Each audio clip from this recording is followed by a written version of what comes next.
What's up guys, welcome back to my channel Asian Home Cooking. Apa kabar semuanya? Semoga kalian baik-baik saja dan sehat selalu. Nah, hari ini saya akan membuat kue jajanan tradisional yang enak, gurih, dan rasanya amazing hanya dengan menggunakan tepung dan santan.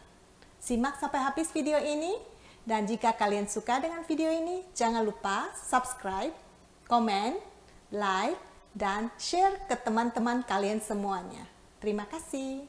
Bahan-bahannya adalah 250 gram tepung kanji, 200 gram tepung terigu, 2 kaleng santan, total 800 ml, sedikit minyak untuk olesan loyang, 400 ml air, pandan pasta, pewarna merah, garam, gula 350 gram, 3 daun pandan.